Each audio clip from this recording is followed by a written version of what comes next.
The Ottoman Empire controlled 3 continents and lasted for over 600 years. They built the most sophisticated Islamic financial system in history and maintained currency stability across vast territories. Then a currency crisis that began in the 1580s destroyed their empire's economic foundation and accelerated their decline. Here's how silver inflation from the Americas killed Islamic finance and triggered the Ottoman collapse. When the Ottoman Empire reached its peak under Suleiman the Magnificent in the 1560s, they controlled the Middle East, North Africa, southeastern Europe, and parts of Eastern Europe. Their currency, the Aki, was the most trusted money in the Islamic world. Merchants from Morocco to Persia accepted Aki for international trade. The Ottoman financial system was more sophisticated than anything in Christian Europe at the time. The Aki was a silver coin that contained carefully measured amounts of pure silver. Ottoman mints maintained precise standards that had remained stable for centuries. When merchants traveled from Istanbul to Cairo, from Baghdad to Damascus, they could rely on receiving the same quality silver for their goods. This stability made the Aki the preferred currency for trade across the Islamic world. From the Indian Ocean to the Mediterranean Sea, the Ottoman financial system was built on Islamic principles of money and trade. Interest was prohibited, so financial transactions used partnership arrangements and profit-sharing agreements. The empire's wealth came from controlling trade routes, collecting taxes on commerce, and managing agricultural production across their vast territories. The Ottoman treasury accumulated wealth through these diversified sources rather than relying on precious metal mining.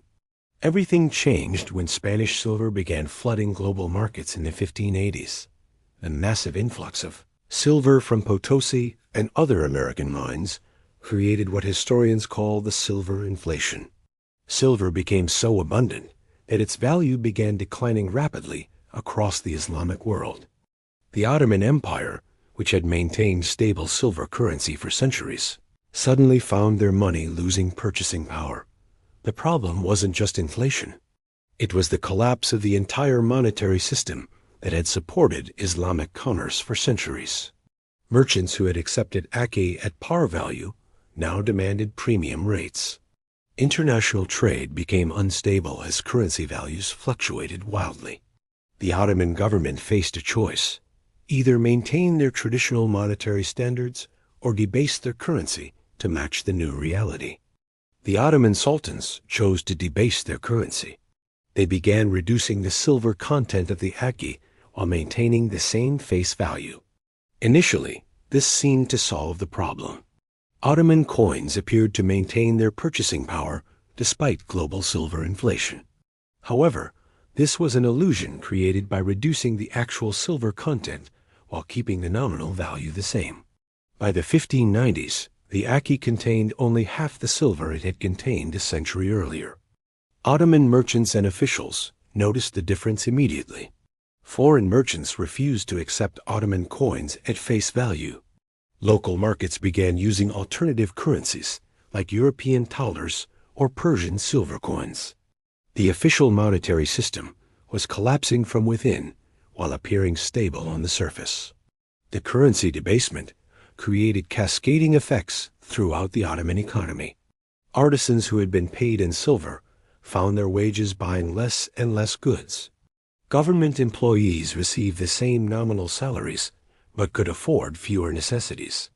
Tax collectors found that tax payments in silver were worth significantly less than in previous decades. The entire economy was experiencing inflation while the government pretended everything was normal. The crisis extended beyond simple currency debasement. The Ottoman financial system had been built on the principle that money represented real value in silver. When the link between nominal money and real silver value was broken, merchants lost confidence in the entire financial system. Islamic banking principles, which prohibited interest and required real asset backing for financial transactions, were difficult to maintain when the value of money itself became unstable. Foreign merchants began avoiding Ottoman territories. European traders preferred to use their own currencies or neutral coins for transactions. Indian Ocean trade, which had been dominated by Ottoman merchants, shifted toward European companies with more stable currencies. The Ottomans were losing their role as the financial intermediary between Europe and Asia. The currency crisis coincided with other Ottoman economic problems. The empire had been experiencing inflation from European precious metal imports for decades. Military costs were rising as European armies adopted new technologies and tactics. Agricultural production was declining in some regions due to climate change and warfare. The currency debasement was both a cause and symptom of these broader economic difficulties. By the early 17th century, the Ottoman monetary system was in free fall. The Aki had lost 80% of its silver content since 1580. Inflation had created social unrest as ordinary citizens found their savings and incomes worth less than before. Government revenues were falling in real terms, while expenses were rising. The empire that had controlled Mediterranean trade for 400 years was losing its financial foundations.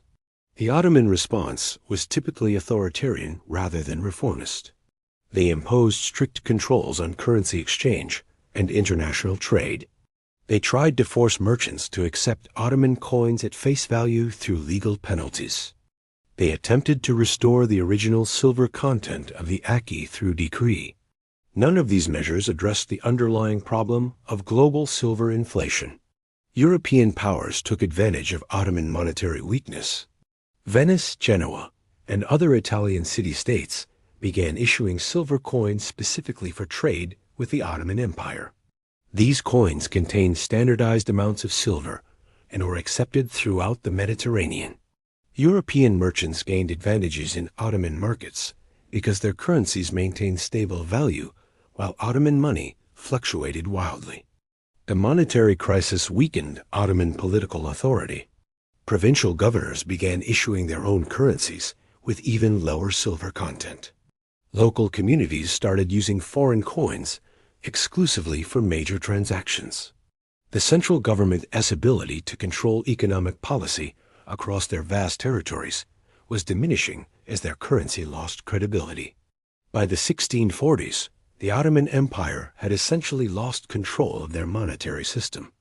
International trade within their territories was conducted primarily using European silver coins. Local commerce often used copper coins of questionable quality.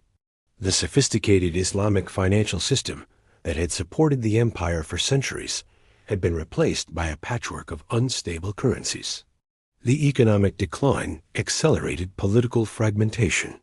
The empire that had once controlled 3 continents coherently was breaking into regional centers of power. Provincial governors who controlled their own currencies effectively became independent rulers. The central government in Istanbul could no longer afford to maintain the vast military and administrative apparatus that had made the empire powerful. The Ottoman Empire survived for another 300 years, but it was fundamentally changed by the currency crisis. They became a shadow of their former selves, constantly reacting to European economic power rather than leading global commerce. The empire that had once been the center of Islamic finance became dependent on European banking systems and currencies. The lesson for modern monetary systems is profound. Currency stability isn't just about maintaining confidence in money. It's about maintaining the institutional credibility that supports entire economic systems. When monetary systems fail, they can trigger cascading failures throughout the broader economy and political system. Modern central banks learned from Ottoman mistakes. They understand that currency debasement, whether through reducing precious metal content or creating excessive amounts of paper money, destroys the foundations of economic prosperity. The Ottoman Empire's currency crisis shows that even the most powerful empires can be undone by monetary mismanagement. The Ottoman monetary collapse demonstrates that Islamic financial principles, while spiritually and ethically sound, require stable monetary conditions to function effectively. When the value of money becomes unpredictable, even the most sophisticated financial institutions cannot maintain stability. This is why modern Islamic banking operates within the framework of stable national currencies, rather than attempting to create entirely separate monetary systems. By 1700, the Ottoman Empire that had once dominated Mediterranean trade was a secondary power in global economics. The currency crisis that began in the 1580s had triggered an economic decline that lasted centuries. This shows that monetary stability isn't just a technical detail of economic policy. It's a fundamental requirement for maintaining political power and economic prosperity across generations. Subscribe to this channel as we unravel more financial mysteries throughout history.